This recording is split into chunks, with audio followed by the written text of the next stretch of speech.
Good morning, good afternoon, whatever time of day it is that you are listening, folks. Thank you very, very much for listening. Date today is the 11th, the month is the 1st, and the year is 2026. Welcome to yet another edition of the Coping Hour, hosted by Nicholas Ankle, aka Motown Noah.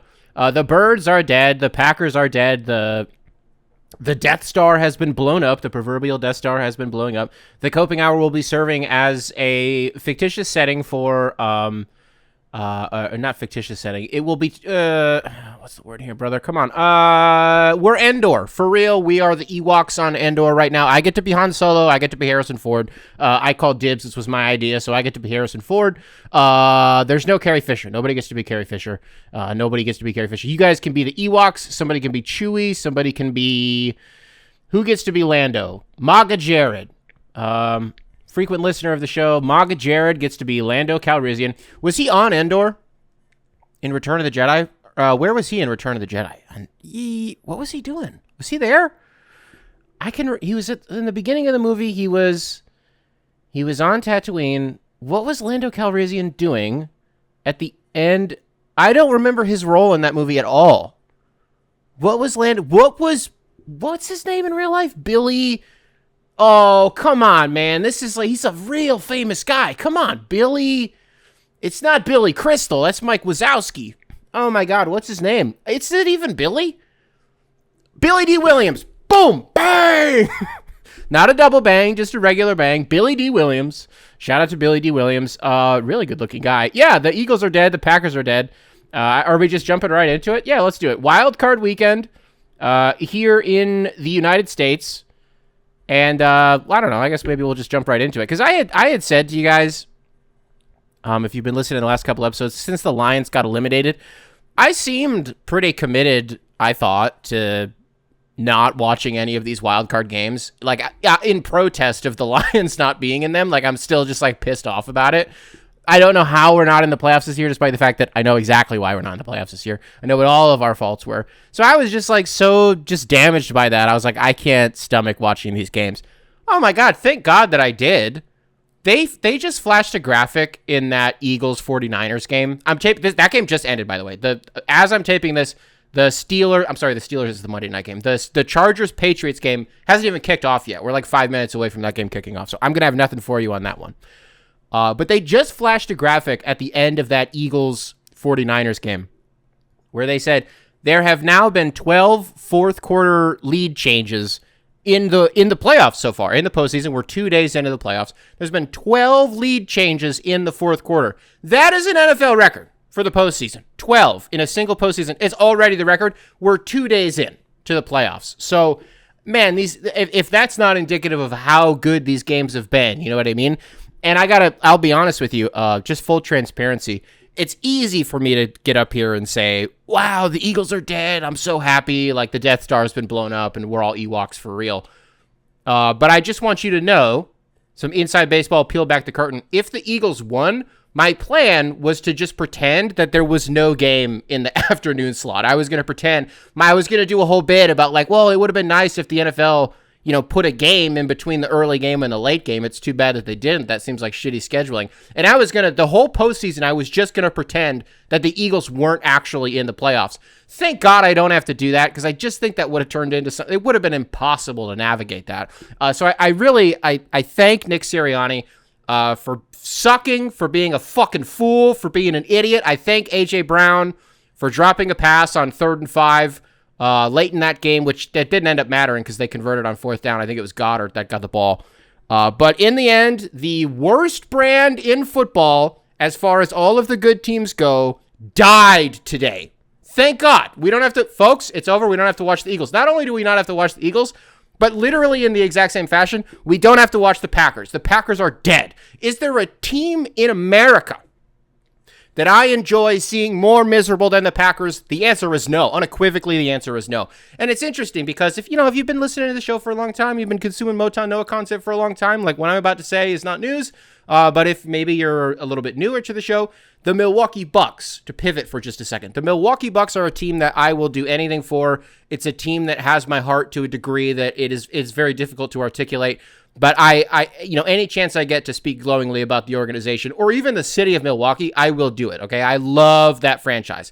Now and the city, and at the exact same time, it's those same fans, because I love Bucks fans too, like that also root for the Packers. So like everything that I feel, the strongest emotions that I feel, that I direct towards the Milwaukee Bucks positively, parenthetically, like positively, it is the exact opposite for the Green Bay Packers. It is on the exact opposite side of the spectrum. For as much as I love the Bucks, I hate the Packers that much, right? And it stinks because obviously there's crossover with the fans. If you're a Bucks fan, you're probably a Packers fan too, right? Unless you're me. And so like, it stinks because my beef with the Packers is, God damn, I just love watching Jordan Love suck. It feels so fulfilling to watch him be bad, right? And it feels so fulfilling to watch that team shit the bed down the stretch and just kind of be bad. And it feels so, I don't care how good looking Matt LaFleur is. I don't care how chiseled he is. I don't care how sculpted his hair is. He's always got the perfect, like for real, like touch of gray in his hair and his beard. God damn if that's not a good-looking guy, right? But I love to see him look dumb and lose games and to poop his pants down the stretch. And if that's not what happened, if that's not what happened in that Chicago Bears game, shoot me in the head, because I don't know how else you describe it, unless you're just going full pro Bears and you're saying, look, man, this is the 8th time now that they've pulled a rabbit out of the hat, and in the last 5 minutes of a game in the fourth quarter, they inexplicably they accidentally their way into winning a football game. Look, man, in the past, like in recent years, I don't know how to phrase this in the past, in recent years. Which one is it, jackass? Well, I guess the past is recent years, but you know what I'm criticizing myself for there. Look, these teams that sort of get by the skin of their teeth, the skin of their nose, however the expression goes. And by the end of the year, they have a double-digit wins, 12, 13 wins, but 9 of them were one-score games. Like, those teams always flame out in the playoffs. Like, it never goes well.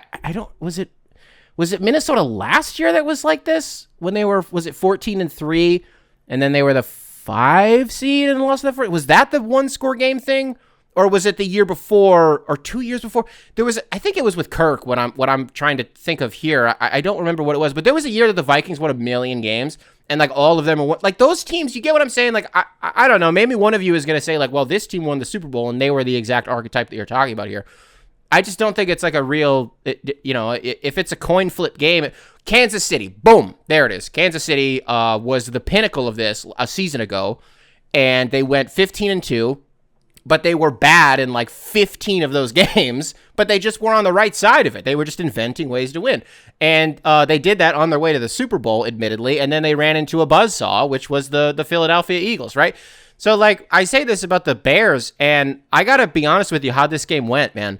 I'm watching this Bears-Packers game, and it's the exact same thing that I've done for every single one of their games that goes this way this season, right? Where I'll just tell you exactly how it went. So we went into halftime and it was I think it was 21-3 is what it was in favor of the Packers. The Packers were up 21-3. I said, fuck it. All right, fine. I was like, if they're dead, they're dead, because this is what I've done all season.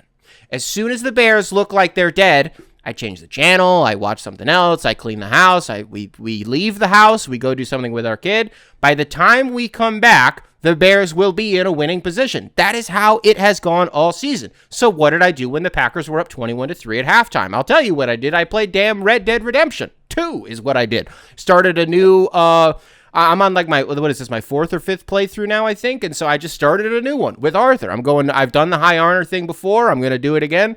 But I was like, whatever. I did one mission. At halftime, I come back out. I check the score. I see 21-6. I say, oh, that's interesting. I go, is it working again? I go, okay, let me go back in. So the second half, I don't know a lot of what's going on, right?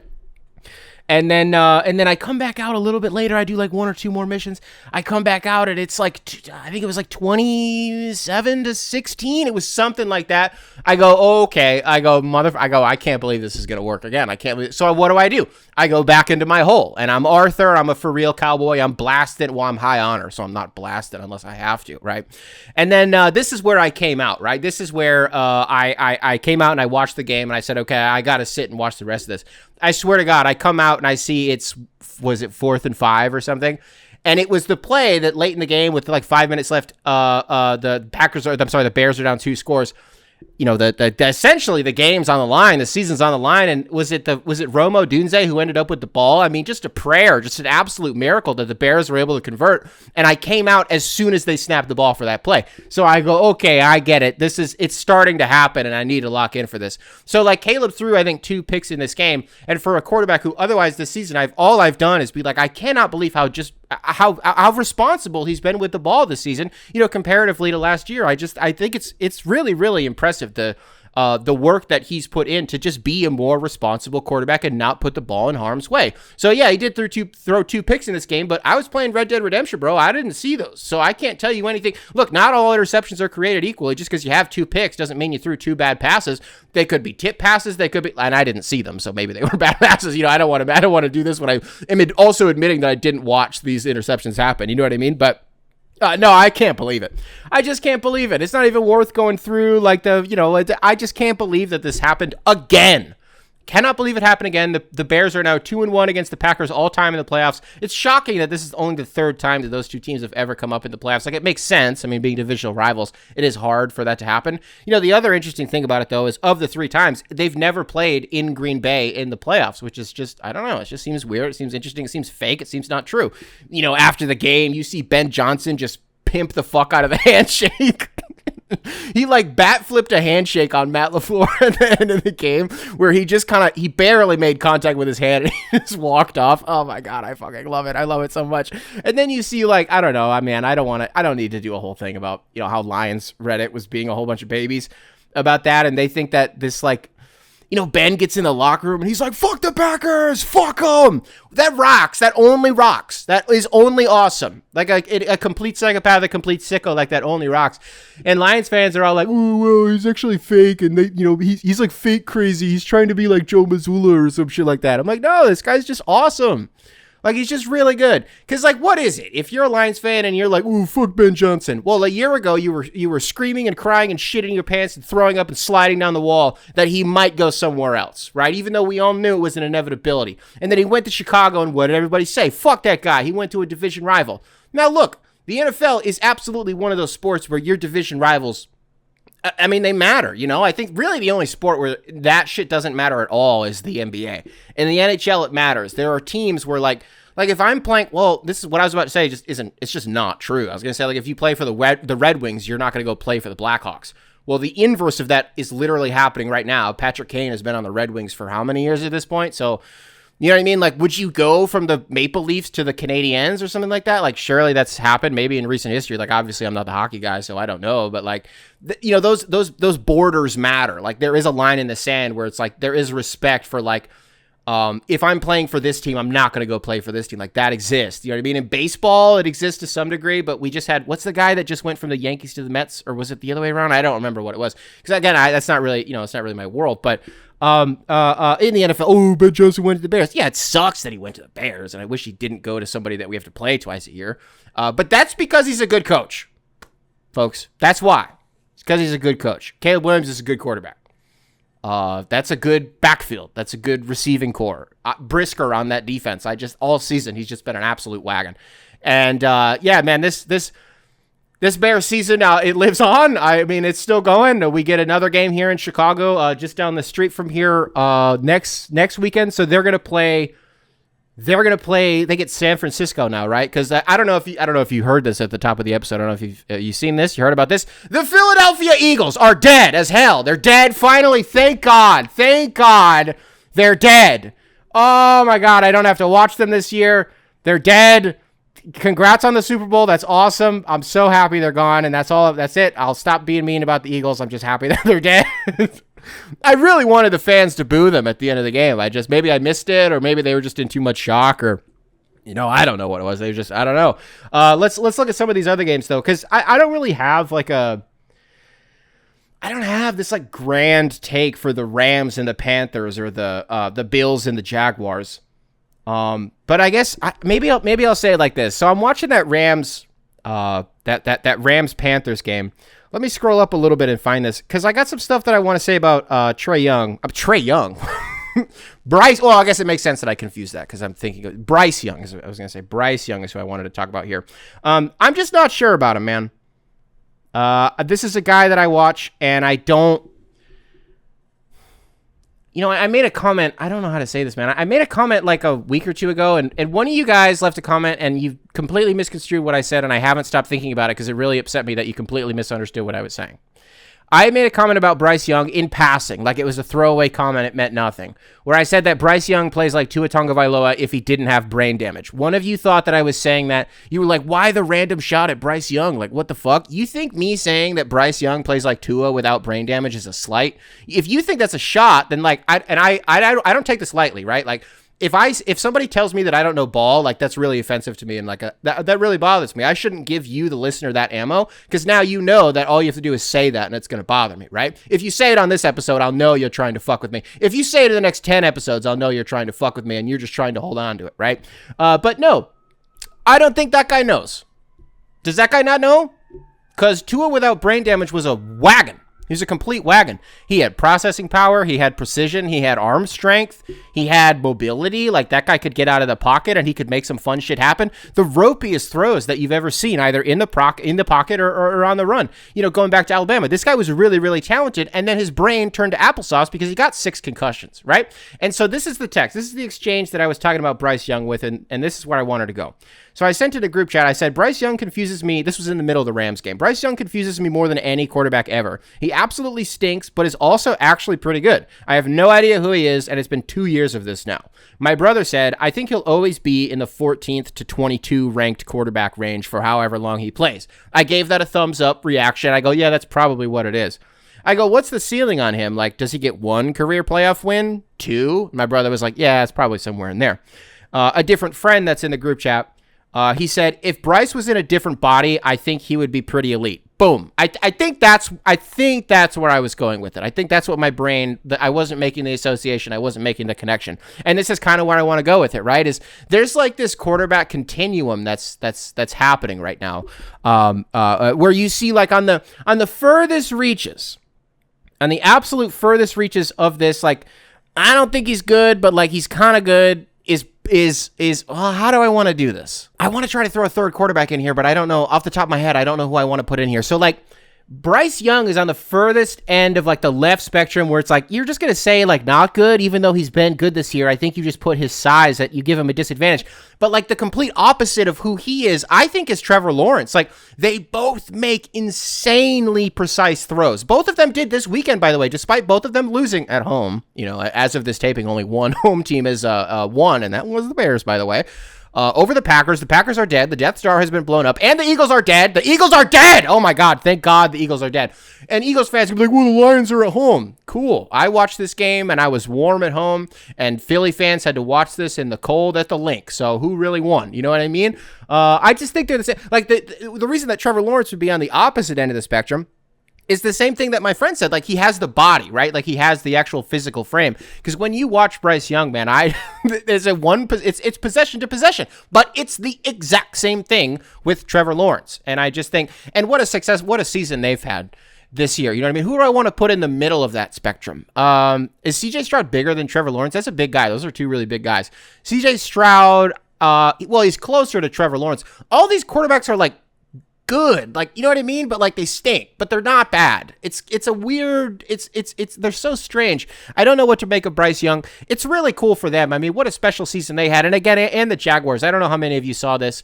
The reporter that after the game said to Liam Cohen, the head coach of the of the Jaguars. She basically spent her time not asking a question, but basically being like, hey girl, like, keep your head up, Liam Cohen. You had a great season. Like, yes, queen, you slayed. It was amazing. And it was really wholesome, and it was really, really cute. And I think that's an amazing sentiment to pass on, because Duval, did anybody think the Jags were going to be good this year? If you're a Jags fan, did you think you were going to be good this year? Maybe you thought you were going to be good. You didn't think you were going to be this good. You didn't think that run defense was going to be as good as it was. You know what I mean? You'd say the same thing. You would say the exact same thing if you were a Panthers fan. The difference, I guess, if you're a Panthers fan, is like, yeah, you won the division. I don't want to say that. I don't want to like demean Panthers fans, because look, yeah, you had to win. Somebody had to win. Somebody has to win this division. The worst division in football this year was the NFC South. You know, somebody had to win it. Well, they won it on, it was week 18, it was the last game of the season that they won it. Baker Mayfield was sitting at home, having played the day or two before, just like hoping that, wasn't it that he needed the Panthers to lose? Was it they playing the Saints? I don't remember what the scenario was. But they knocked the Bucks out, and Carolina got to go. Look, a year ago, Carolina had literally the worst defense in the history of the National Football League. This season, the biggest reason that they were able to get into the playoffs was because of their defense. And again, Bryce Young was good this year. He wasn't as good as he was in the last 4 games last year, I didn't think, but he was good enough to get them into the playoffs. I will say this, my only legitimate gripe with the Panthers right now. Look, Ted McMillan is a really good receiver. I really like him. He was a stud at Arizona. I think he's going to be a real NFL player. You know what I mean? This T-Mac shit has to stop. Fuck off. No. This is like the kids trying to call LaMelo Ball Mello. No. That's LaMelo. That's not Mello. That's LaMelo. That's his name. Although I guess Melo's name was Carmelo. But it's not the same. Say she'd need a ring like Carmelo. Remember that when Frank Ocean dropped Blonde? Say she need a ring like Carmelo. I ascended when I heard that part for the first time, because I'm pretty sure I was wearing my Team USA Carmelo Anthony jersey when I listened to that for the first time. I was coming home from work from Nike. Oh my god, what a moment. No, it's this. You're not calling Ted McMillan T-Mac. That's insane, sicko, nasty shit. I'm not getting on board with that. Anybody who calls him that, despite the fact what I'm about to say, I've heard 35-year-old grown-ass men call him this. I think you're a kid. The same reason which is fine. You're allowed to be a kid. There's nothing wrong with being a kid, but you got to know your history. It's the same people. Nobody calls LaMelo Mello who's over the age of 20. That's not a real thing. If you are over the age of 20 and you're calling him Mello, I'm throwing a flag on the play, and we got to send you to the fucking Hague. That's insane, sicko, nasty shit. Please stop.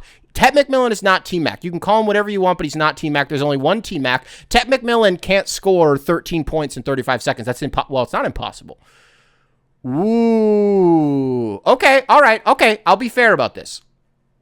The day that no, he can't. He can't. There's no way that this can happen. Because I was going to say, if the Panthers score a touchdown, Ted McMillan scores, they convert on an onside kick, they get the ball back, he scores again, right? Late in a game or something like that. That's 12. Nah, 6 and 6, that's not 13, pal. You can't do it. That math does not math. What, are they going to onside it again? Fuck it, fine. If Ted McMillan scores 3 touchdowns in 35 seconds, then he can be T-Mac and Tracy McGrady can be Tracy. But until then, we're not doing this. This is insanity. We're not doing it. What else did I have from the wild card round? Just on the Bills really quick. I make these Star Wars equivalencies, these parallels. You know, if the Eagles and the Packers losing is the Death Star blowing up, and we're chilling on Endor right now, and we're smoking some Ewok weed or whatever they smoke. The Bills losing it to the Jags, with all due respect, everything nice I said about the Jags, very, very good season this year. If the Bills lost, it would have been Alderaan blowing up, I think. Because I think I'm at a point where I'm on Charles Barkley watch with Josh Allen. Brother, if you don't do it this year, you know what I mean? And the pressure of that, I think, is really extreme. There are a lot of scenarios where this is clearly an NFL playoffs where we don't know what's going to happen. There could be a really weird Super Bowl. I mean, we still have the entire AFC we still got to see all these games. I say the entire AFC. There's literally only 2 more games to play between the Sunday night game and the Monday night game. And by the time you're listening to this, you'll know what happened on the Sunday night game, and we'll probably maybe know, depending on when you're listening to this, maybe know if you're listening to this late, what happened in the Monday night game between the Steelers and the Texans. I'm picking the Texans just to plant a flag. They are just somehow the best. How do I want to say this? a wagon. That's another wagon. And so that they're another one of those teams that I think could really just throw a wrench in the spokes and do something weird. And like, that's another defense that you really just don't know. CJ Stroud missed like 5 games and they were fine. And they like won every single game, and it literally didn't. He had a concussion, I think. It literally didn't matter. Okay. The Texans are really, really good this year. The Steelers are literally drawing up plays. Like, they're not even huddling. It's just Aaron Rodgers being like, what do I want to do? And they just get up to the line, and he's just like, hey, Adam Thielen, like, communicate what I want the other receivers to run to the guy standing next to you. You know what I mean? They're not, like, really calling plays. It's wild what Pittsburgh's doing this year. No, but I'm going to be bummed if Josh Allen doesn't do it. If this isn't the year, you know what I mean? You can win your MVPs, and you can be the best quarterback ever, and you can do the tush-push shit, which is something that I should hold myself accountable for, by the way. I watched that Josh Allen late in the game, like 15-yard tush push that for a brief moment we all thought was a touchdown. Like the lineman just kind of carried him into the end zone and it fucking rocked. I caught myself though, and I like thinking that was awesome. You know, it didn't end up being a touchdown and they had it like the one, but you know, they still ended up scoring. The Jags let them score so they could get the ball back, and then Trevor Lawrence immediately threw a back-breaking pick on the first snap of their closing possession to end the game. But I caught myself and I was like, dude, you hate Philly so much, and you say all this mean stuff about Philly, but like Buffalo does the tush push. Like Josh Allen does it, and you don't have any problems with it, and you never say anything about it. So like, what the hell is that all about? You're right. I should hold myself accountable for that. I didn't even think about that until Josh Allen was doing it today. He had 2 rushing touchdowns. I don't think both of them were. Well, even though it doesn't matter. It doesn't matter. No, you're right. I should hold myself accountable. It's a horseshit play. It just bothers me because here I go fucking again with a tush push. All I'm going to say is this. Josh doesn't need a push. Jalen Hurts doesn't need a push. Those guys are massive. But I do want to just hold myself accountable. In the future, I'm not going to think it's cute when Buffalo does it. That's not cool by me. It's just bias that I'm showing towards Philly and the inverse of bias. Positive bias towards Buffalo. It's literally, you know what it is? It's literally, can I do a verbal meme really quick? Josh Allen does a tush push, and it's like, oh, so sweet. Like, oh my gosh. And then Jalen Hurts does the tush push. I'm like, human resources. It's just because I hate Philly. It's just, that's all that it is, right? No, but I need to hold myself accountable. We can't do that anymore. The Bills are moving on. As of right now, as of this taping, we don't really know. I don't really know what the matchups are going to be, but I just really hope, we're Lake Erie bros with them, you know, Lions, Bills, and then is it just the Browns? Is that just the 3? Who's the last Lake Erie bro that I'm not thinking of? Is it just that? I think it might just be that. It should just be, I think is it just the Bills, Browns, and Lions? I'm really sorry if I'm leaving out a Lake Erie bro. Please don't take any offense to it. But alrighty, folks, that was Wild Card Weekend. What do you say we do some emails? copinghoursubs@gmail.com, spelled phonetically, email available in the description, wherever it is that you listen to this program. Can I, we spend the first almost half hour of the show talking about, how the NFL is king. It's the best sport in the world. USA. Despite the fact that we weren't talking about how the NFL is king, and like, that's not really what we were saying. But, just talking about like the most American thing possible. America. Talking about the damn NFL. Y'all want to hear from a European? Y'all want to hear something super nuanced and something that, I know that I'm going to say something that I don't mean and that might come off wrong, and that I've really chewed on this. It's such an interesting email, and I'm really going to need you, the listener, to help me out in the comments, okay, to try to communicate what I'm trying to say, because I really think that this is interesting. So this one comes into us from, I assume it's Matthias. So Matthias, welcome to the show, brother. Subject line is foreign comedians. Dear Mr. Auer, Matthias from Germany here, longtime listener, first-time emailer. I've been thinking about foreign comedians doing sets in the United States recently and have grown quite frustrated. What I've realized is that foreign comedians, be they European, Australian, whatever, always only make jokes about the United States.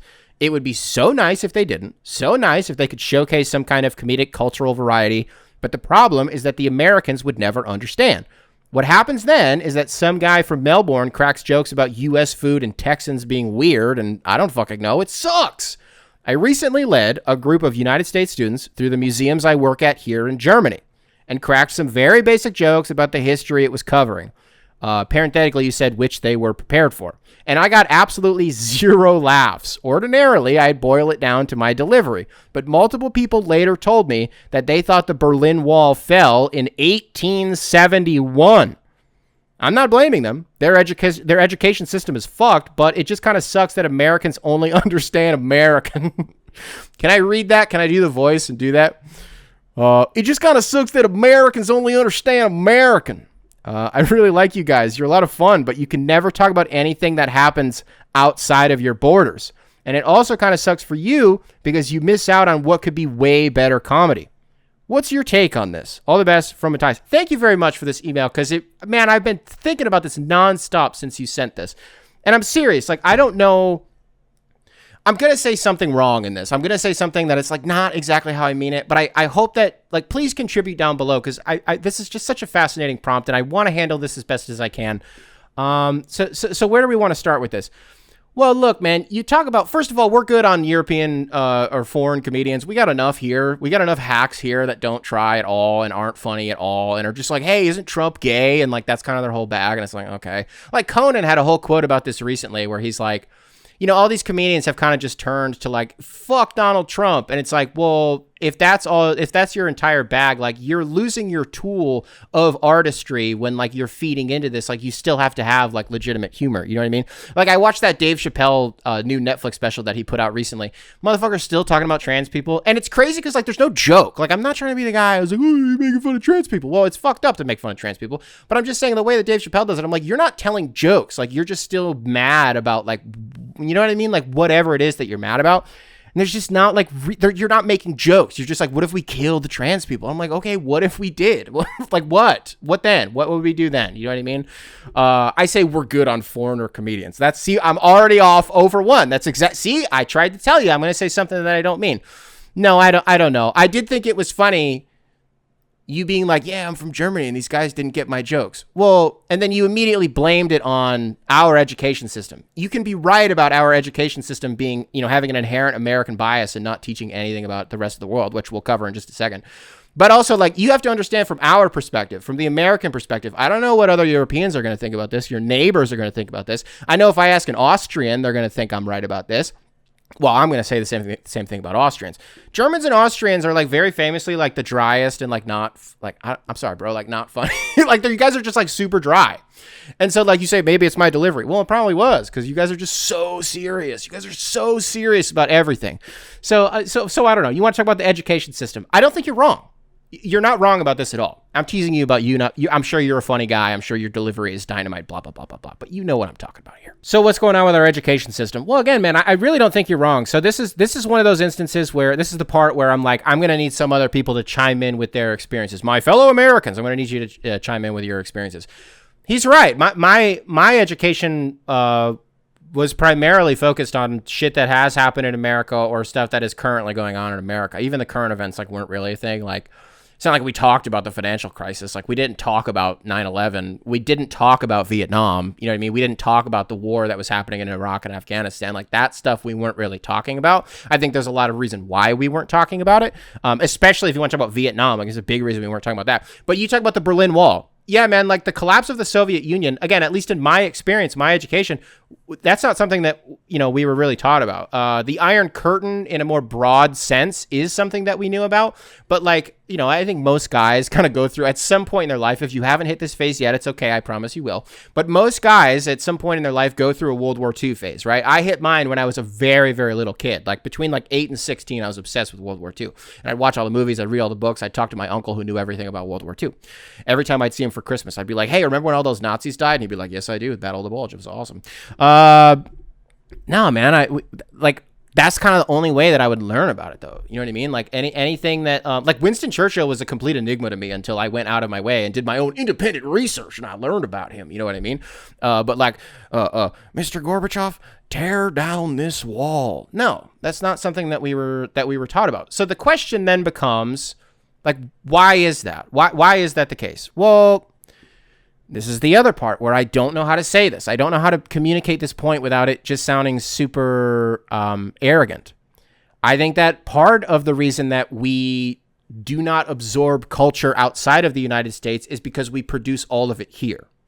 And so, like, again, like as a kid, I had other interests, and like World War II was one of them. Well, one of the other interests that I had, I think I talked about this recently, was the British Broadcasting Channel. I watched the BBC constantly as a kid. So like Top Gear and Doctor Who and Gavin and Stacey and Derek and all these shows. My dad watched Derek. I didn't watch Derek. But like all of these different shows, right? Like I was exposed to those. Jonathan Ross, Graham Norton, all these guys. I was exposed to that, but that was the extent of it. Whereas like if you look more broadly throughout the world, what are other people consuming? What are people in other countries consuming? In a lot of instances, it will be predominantly Western and more specifically American pop culture. You know what I mean? And so like when you're taught from a very young age, hey, we're the world's biggest superpower. Everything important that happens in the world happens in this country, and like anything that happens anywhere else doesn't really affect you. Even if, I don't want to say even if none of those things are true, because the second thing is at least true, that like, yeah, we produce, like Hollywood is pretty much dominates the world. You know what I mean? I don't want to say, the American music landscape dominates the world, but in a lot of ways, it does, right? Unless it's like K-pop, or if you're Bad Bunny, or in Latin America, or like, I don't know if you're like Central C, like, of course there are, people have programming. You could live in Romania and you watch Romanian programming. You listen to Romanian music. You know what I mean? Like, I'm not saying everybody listens to American stuff and everybody watches American stuff, but you know exactly what I'm trying to say here, right? And so when that's part of your education, again, that's my education, that like, that's the stuff that's ingrained in your head. Well, then, like, yeah, when, like, it comes to other stuff that happens in the world, you would be right in saying that having the additional perspective or the experience of learning about whatever would be super impactful to, anything. You're just who you are as a person, or if you're listening to other, comedians from different countries and they're talking about very specific experiences. Like, you ever listen to like an Irish comedian and they're just talking about Northern Ireland and you're like, what the fuck are you talking about? I have no idea what you're talking about. Yeah, this is your point right here, right? And so I think there's a reason that the comedians that you're talking about here always end up talking about America.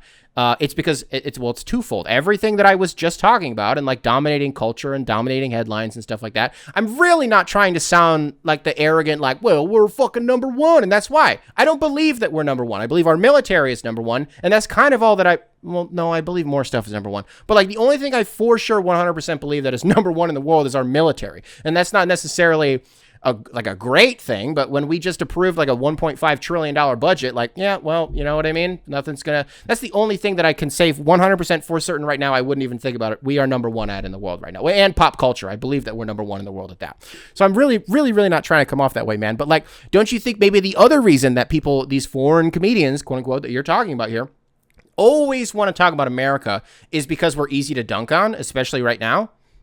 Even you threw a little something in here, right? And I didn't mention this. I didn't mention how offended I was when you said this. But like, you talk about like, oh, y'all never talk about anything else. Well, you sent that into the wrong show, brother. You sent that into the wrong show. Name a country. I could tell you every country that it borders. Let me think of a country right now. Iran's in the news right now. You want to do Iran? What countries border Iran? Isn't it like, it's like 10? That's a lot of countries. Afghanistan, Iraq, Azerbaijan, Armenia, maybe? Is Turkey? No, Turkey's not in there. How many did I just name? There you go. Go look at a map. I'm pretty sure I'm right about most of those, if not all of them. There may be one or two more. Maybe I'm proving your point right now. But like, yeah, I think America's kind of easy to make fun of right now. I think it's easy. It's a touchstone for everybody. Clearly, if everybody's talking about it, if everybody's making the same jokes, well, clearly it's because it resonates with literally everybody. America is easy to make fun of. And so maybe that's all that it is. And, you talk about the education system. Again, just to go back to this. Yeah, it's strange. It is a little strange just looking back, because this is what I'm saying. This is the part that I've just like been thinking about over and over and over. I'm like, what did I learn about in school that like wasn't just about us? Because I think another piece of this, man, is like, I don't know if people outside of the U.S., you see people, come to this realization all the time, but like, especially when they visit, just how big it is, like just how truly massive the United States is. And so to a lot of us, again, I really don't want to come off a certain way, but like, I think to a lot of people in the United States, if they're living in Michigan, what's happening in Ohio is more important than what's happening in France, than what's happening in Azerbaijan than what's happening in Germany. What's happening in Florida affects me more than anything else. Even if that's not true, for like trade purposes or whatever it is, import purpose, like whatever you want to say. Yeah, of course, shit that happens elsewhere directly impacts the United States every single day. People don't care. They don't care about that. They don't.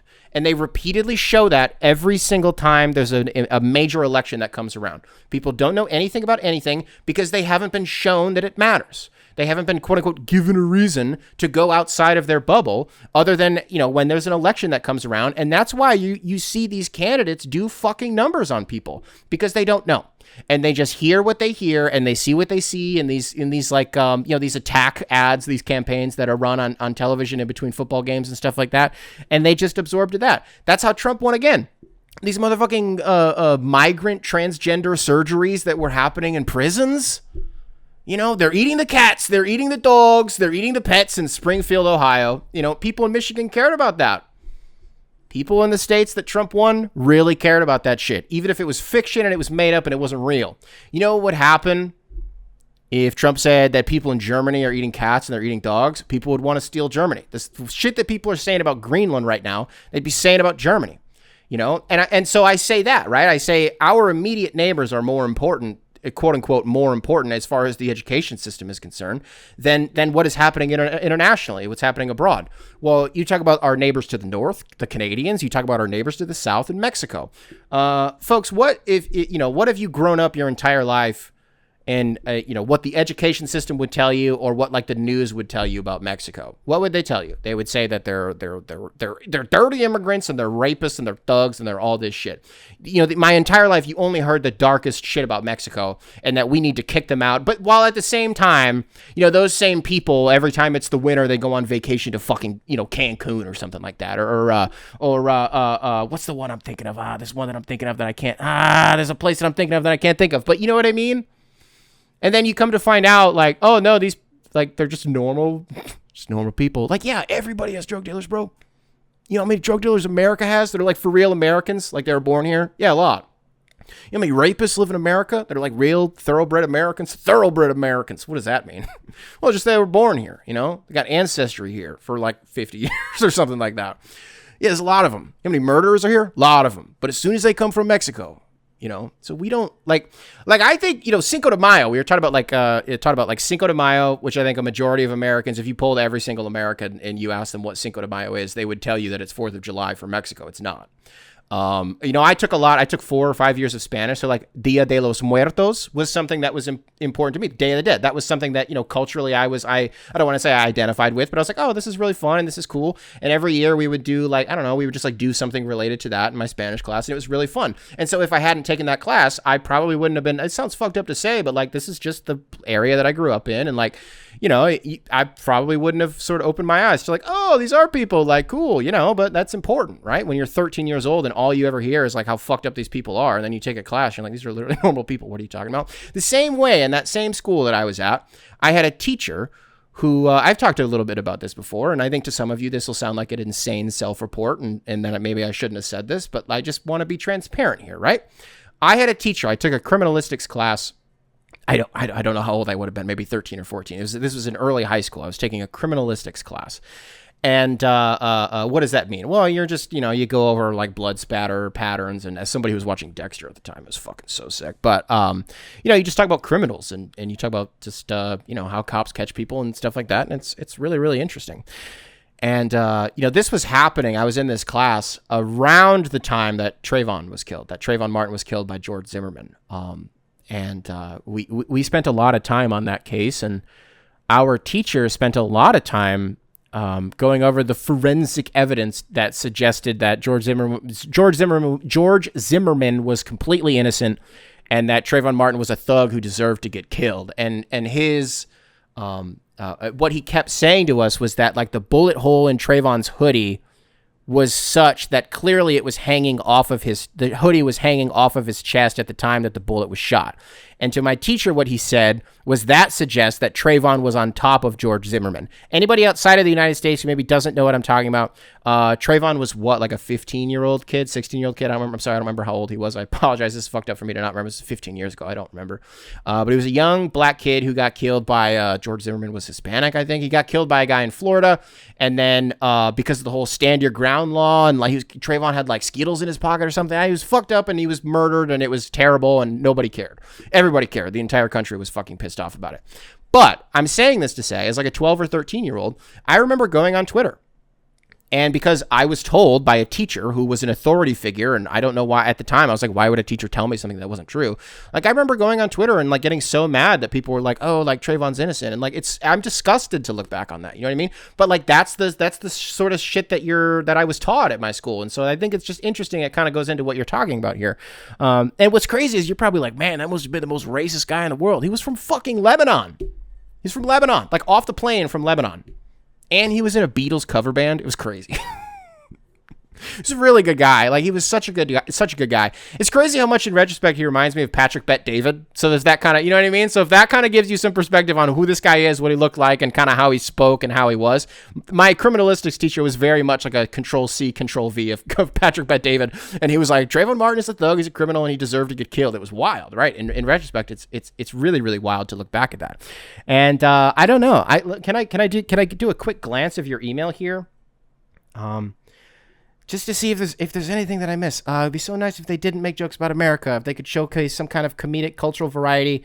But the problems would be that Americans would never understand. Yeah, look, why do you care? Does that matter? Are you saying that from this? And I'm not trying to like be antagonistic. I'm actually asking, like, why does that matter to you? If we find somebody funny. If the funniest guy to ever come out of Germany, and I, with all due respect, there's no fucking way that guy's funny. There's no way that guy's funny. He's German. He's way too serious.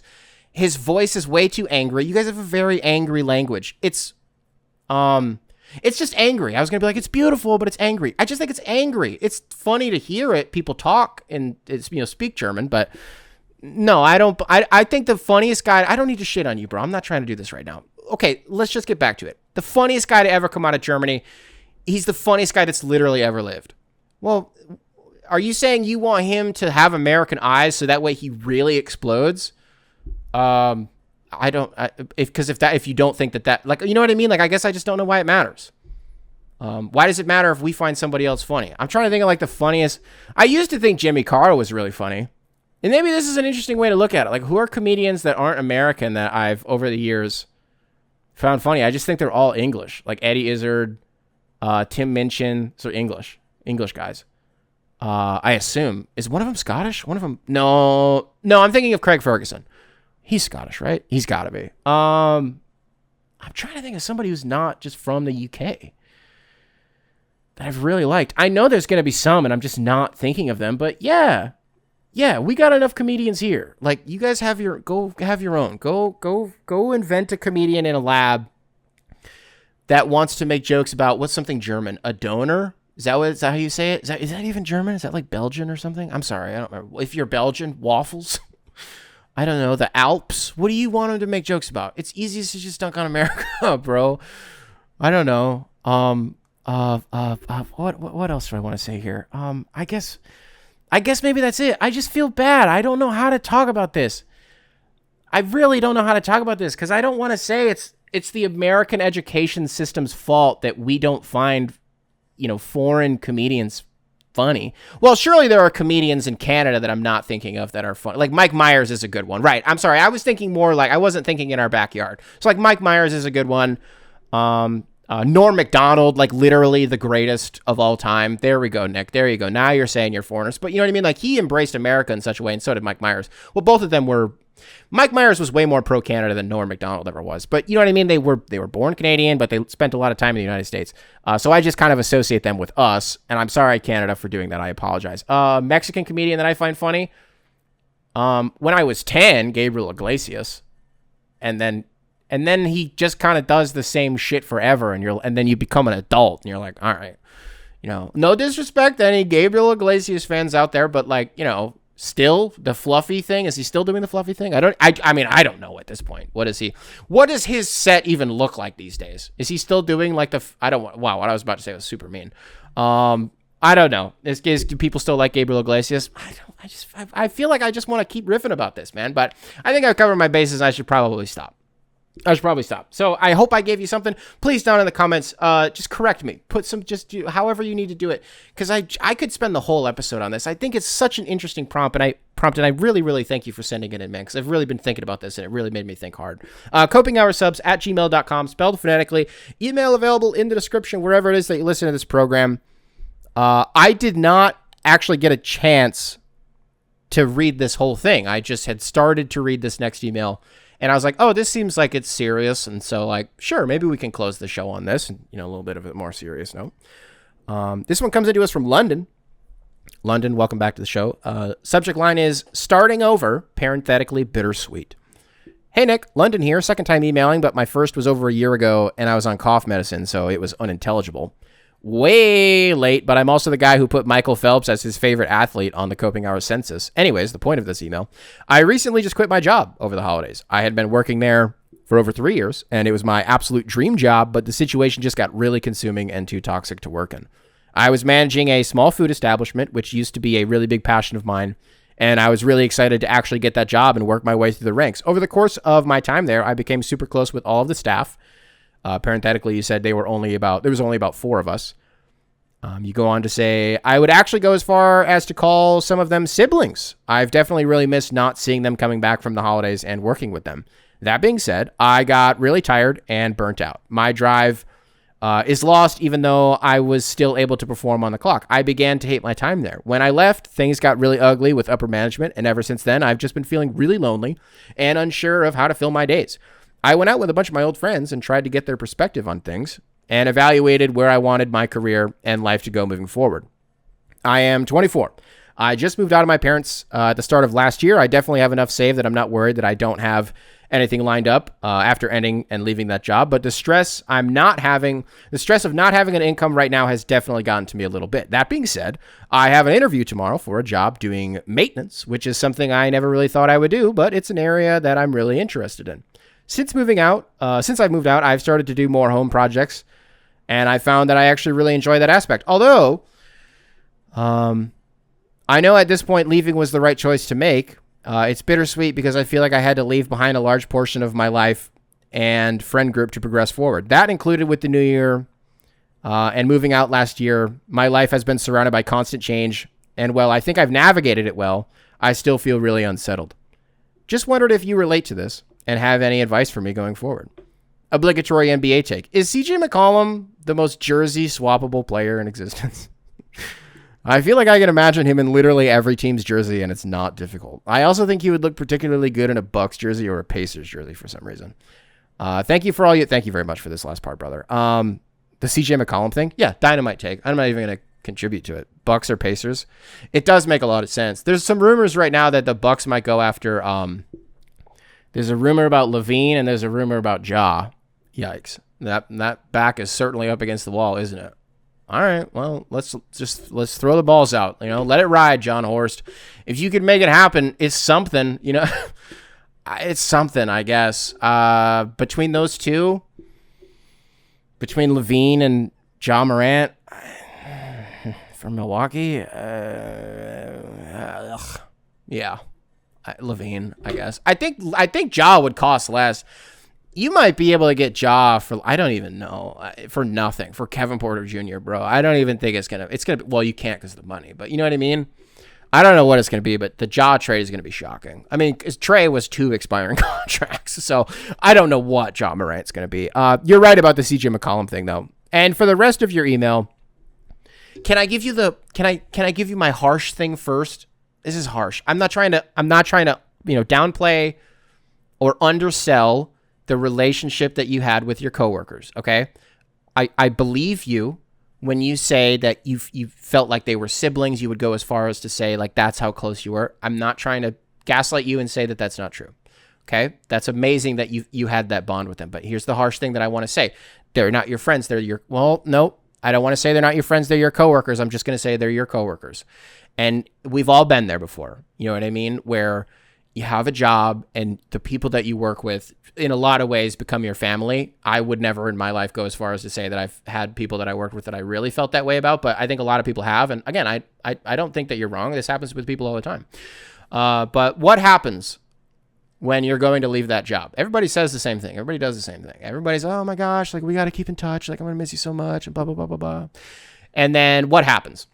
Maybe the first 2 weeks after if you've left that job, you put your 2 weeks in and you're gone. You know, a couple weeks go by and, you know, you're keeping up with them. Didn't you just say, you said you went out? Was it with your coworkers or was it just with normal people? Let's just say it was with your coworkers. Okay, so you just went out with them. Yeah, that tracks. That sounds like something that you would do. Oh yeah, we're staying in touch. We're still hanging out. Eventually it's going to go away. Like that's just how this goes. You're 24. You know what I mean? Again, I'm not trying to be disrespectful or like downplay anything. I'm just saying, like you say, have you been through something like this before? Yes. Every job I've ever worked, I have people that I'm very close with. And then eventually you just kind of part ways because you realize, oh yeah, we were coworkers and that's kind of it. You know what I mean? And so maybe you'll stay in touch with some of these people. And if that's a really tight-knit circle that is important to you, then I trust that you will keep that contact and you will keep that relationship as tight as you can possibly do it. But don't feel some type of way if that relationship, you know, deteriorates or with those people and it just kind of doesn't happen, because that's what happens. That's what happens. Also, you're in your mid-20s. You said you were 24. You're in a good part in your life to have this transitional phase, and it's hard. It's really, really hard.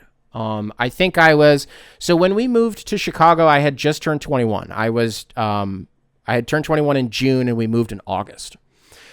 So this was approximately 1 month after the Brooklyn Nets clean sweep, and they ended up with KD and Kyrie and DeAndre Jordan. It was 1 month after that we moved here to Chicago, right?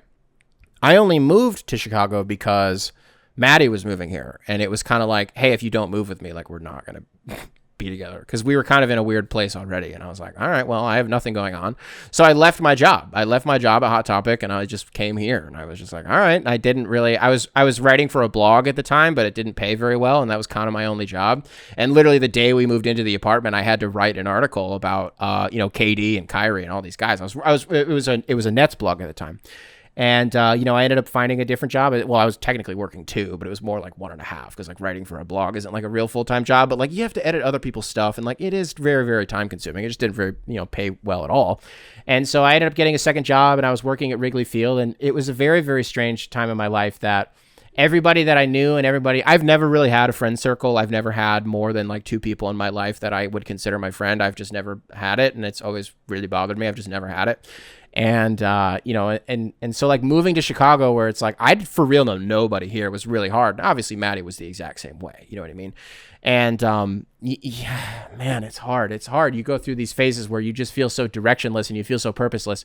I really, really relate, to you just kind of like, you're like, what do I want to do? Like you said, you're kind of getting into some home projects and like, you're just looking for something that's fulfilling.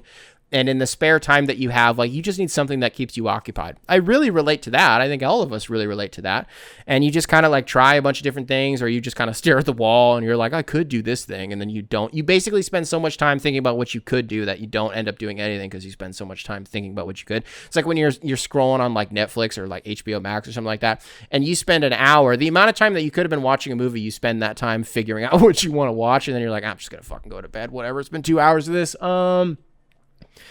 Let's see. I mean, moving out to Los Angeles was another major transitional period for me. I think that was, how old would I have been then? 20. I would have been, I think 23, or maybe I had just turned 24. I think I may have just turned 24 when I moved out to California.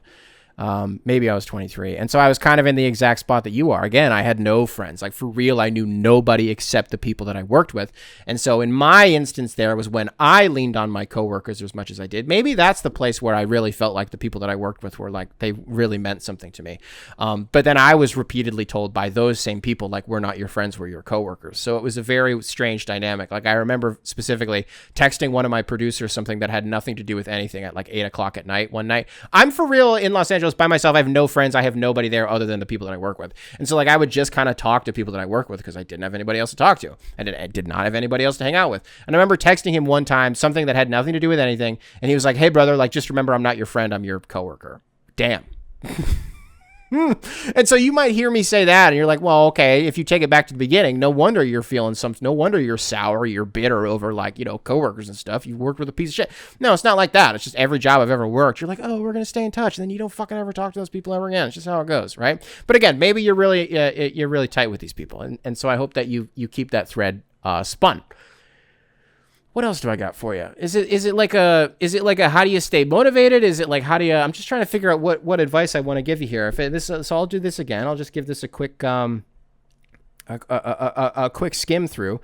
You quit your job over the holidays. You're burnt out. Look, man, that's what it was. You're overworked at this job. You're allowed to just move on.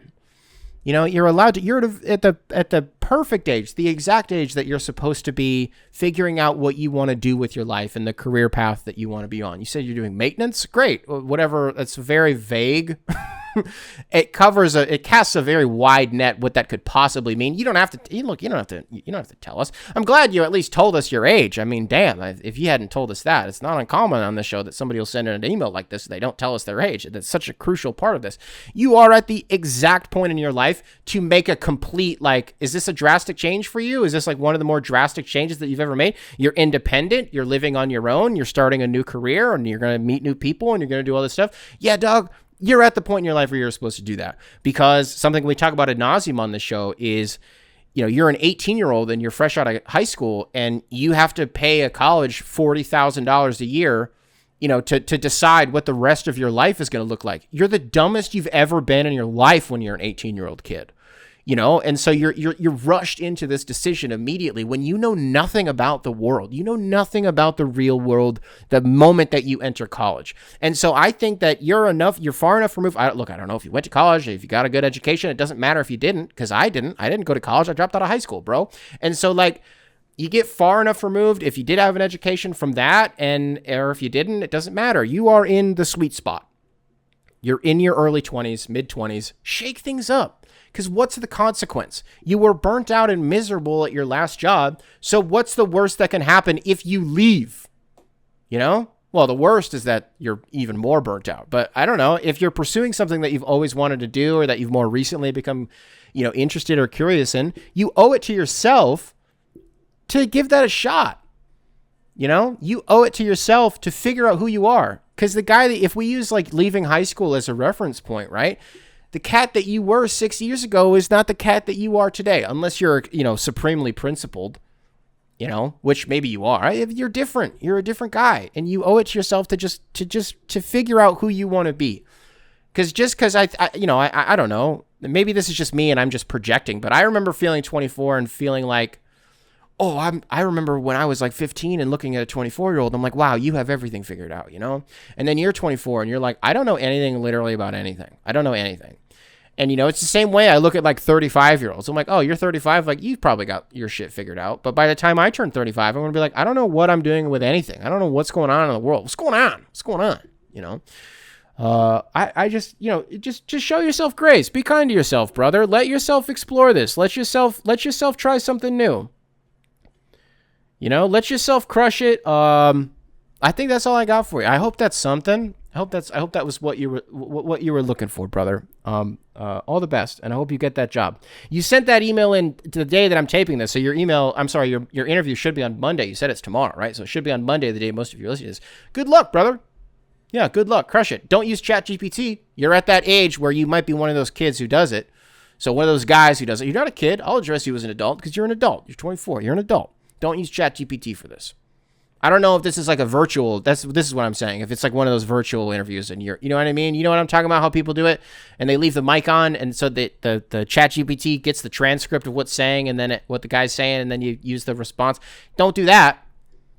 Don't do that. Those are some people that we need to send to The Hague. Oh my God.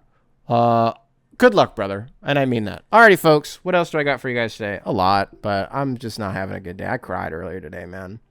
I sat at this desk exactly where I'm sitting right now, and I moved my mic to the other side of the desk, and I just put my head down. I just cried. Just cried for 10 minutes.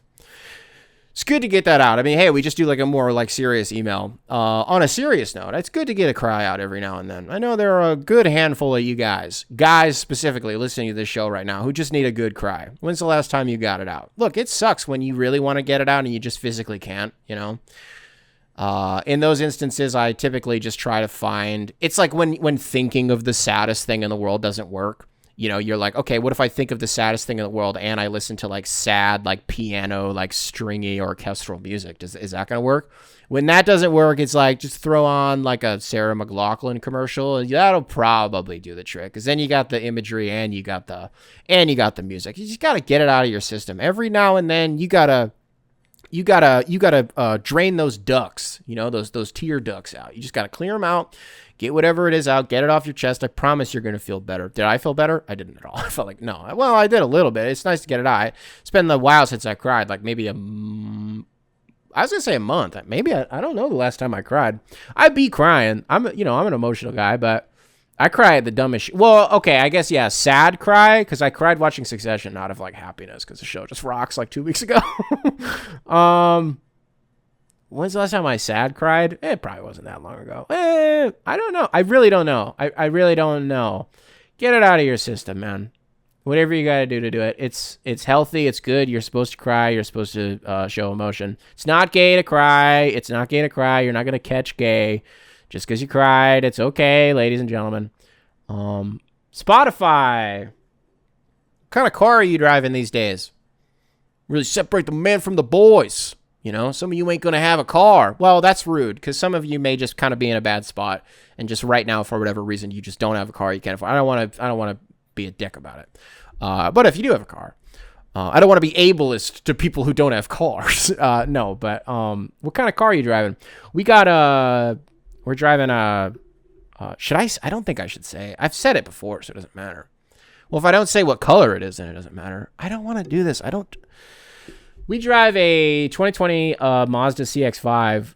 We were going to get a Mercedes. And then the maintenance of those things is a disaster. We know 2 people that drive Mercedes, and they were like, do not fucking get a Mercedes. You're going to lose $1 million. It's not worth it. The car is going to be in the shop, and then the parts are 1,000,000 times more expensive than they would normally be if you literally get any other car. So don't get that. Dream car. I'm not a car guy, by the way. Like, I'm really, really not. It's not interesting to me. It never really has been. I just don't care that much. I don't know. Despite the fact that my grandpa built like our family's entire life because of how hard he worked at Ford. And so like that, that is always really important to me. And I have a lot of pride that as a Michigan man, I have a lot of pride that my heritage is that of somebody who was in the union working for Ford. That means a lot to me. Or was it Chrysler? I'll have to talk to my grandma about it when I'm on the phone with her next. Because admittedly, I haven't talked to my pop about that very much at all. It's just kind of something that I've always known that he did. Dream car. I say I'm not a car guy, just so you know how serious I am about that. When I tell you my dream car, you're going to be like, what the fuck? Yeah, it's a Chrysler 300. Yeah. The one that looks like a Bentley, but it's not a Bentley. Yeah.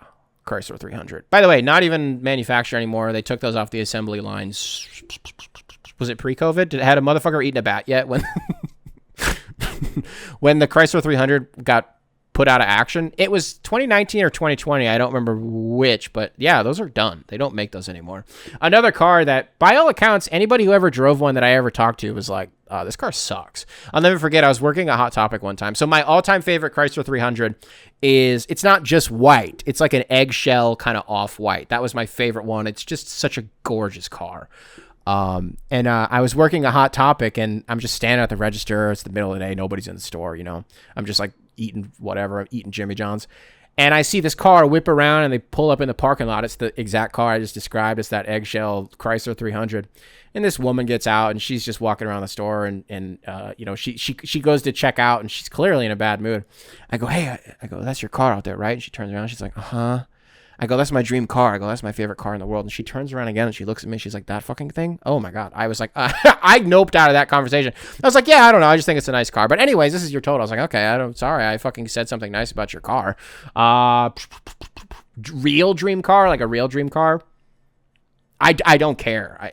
If you gave me a Lamborghini for free, I wouldn't care.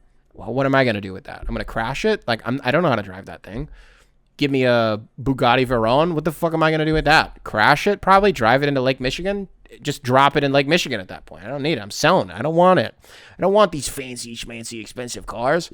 I don't know, man. China's got these electric ones. I can't think of the manufacturer right now, but oh my gosh, they got some really, really cool electric cars.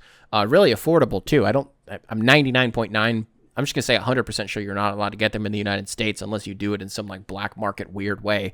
Or unless you're like what's the guy's name? The guy who always does the tech, Marcus Brownlee? What's the guy's name? Like one of the most famous tech reviewers on YouTube. I can't think of his name right now. I can't think. I'm really trying to give you a car. Like a car that's like kind of, I don't care. Give me the oldest Chrysler 300 imaginable. I don't even know when they started manufacturing them, but come on, Nick, think of a cool car. I'm not gonna. I refuse. I abstain. I'm not doing it. I don't care. Alrighty, folks. Spotify, there's your question. You can do either. You can do dream car. You can do what are you driving right now. I'll tell you what. Now, there's a listener of the show who I was talking to earlier today, and his father works for Kia. And so I don't want to, and because of Kia, he's being afforded a very, very cool opportunity that I won't say yet because he might not be able to do it, but it doesn't matter. He might be able to go to am I allowed to say this? I don't know if he's going to get mad at me. A guy who listens to the show might get to go to the World Cup final because of a Kia sponsorship. His dad works for Kia. It's a whole thing, blah, blah, blah, blah. So I don't want to shit on Kia, okay? Because this is otherwise an amazing once-in-a-lifetime opportunity for a guy who listens to this show that I was talking to earlier today. But I not only don't think Kia should be allowed to manufacture cars, I don't think that who manufactures as a country, who does Kia? It's not us. It's not. It's one of the. Come on, Nick, get this right. Get this right. Who does Kia? It's not Korea, is it? It's not Japan. It's one of them. It's got to be one of them. Who does Kia? It's not us. Let me look this up. Who makes Kia? Before I type this in, who makes Kia? I'm going to lock in Korea as my final answer. I'm going to say South Korea, final answer. Who makes Kia? Wait. Kia filed for bankruptcy in 1997 after their own independent entity. Hyundai Motor Group purchased Kia. Oh, so it's Hyundai. Wait, is Kia Chinese or Japanese? Kia is originally South Korean with... All right, fuck off. Boom. Boom. They're Korean. Nailed it. Nope. Shouldn't get to be a country. Shouldn't get to be a country if you manufacture... Well, don't they also do Samsung? Isn't that Samsung too? Am I going to have to look up who does Samsung? I'm going to say it's Korea. I think that's... No, it is actually right. It's 100% right because North Korea does their own fake Samsung. What does Samsung mean? Because it means something. It's like big phone. It's not big phone, but like just for the sake of what I'm trying to do here. Let's just say arbitrarily Samsung means big phone in Korean, which it doesn't. The North Korean fake Samsung is like a similar name, but it just translates to like even bigger phone, which is like just their way of being like, fuck South Korea. You know what I mean? Although to them, they don't even acknowledge them as like a state. Like to them, well, I don't need it. What am I going to do? The geopolitics of the Korean War, ladies and gentlemen. It's still going on. It never actually ended. They're still blasting, which I guess kind of they are. No, fuck Kia. Fuck those cars. Amazing opportunity for the guy who might get to go to the World Cup final on behalf of Kia. It's, feeding his family, feeding his dreams. Fuck those cars. We lost thousands of dollars because they are repeatedly broken into, because they're easy to steal with a fucking USB. With a USB catalytic converter stolen, I think, twice. That's not Kia's fault. That's just, that happens to any car. That's not Kia's fault. But this USB shit, man, oh my God. The amount of times we got our Kia broken into in Chicago four times. And I think it was the fourth time that we were, Maddie was a couple months pregnant at that point. And we're like, okay, we can't.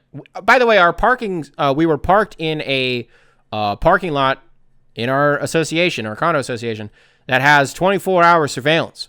So how the fuck did our car get broken into? So what are we paying HOA for? So why was there no like restitution for the fact that happened to us and they didn't, you know what I mean? Like that really still to this day bothers me that what the fuck are we paying for this parking spot for in this secure lot if a motherfucker can still try to break into our car and hijack our Kia with a USB cable? They tear apart the steering column. They ruin the entire car. You know what I mean? And it only happened to us when we were driving a Kia. And so to this day, I think anybody, I don't want to say people shouldn't drive Kias because then this guy's dad is going to go out of business. He doesn't own Kia. He's not Mr. Kia. No, I don't know. I don't know where I'm going with this. I'm sorry, man. I just don't like Kia. I fucking hate them. Alrighty, folks. Apple Podcasts. What's up? If you're watching this on YouTube, be sure to leave a like, subscribe, nice little comment for the algorithm. Make sure to keep primary control in check. And I will catch you guys in the next one.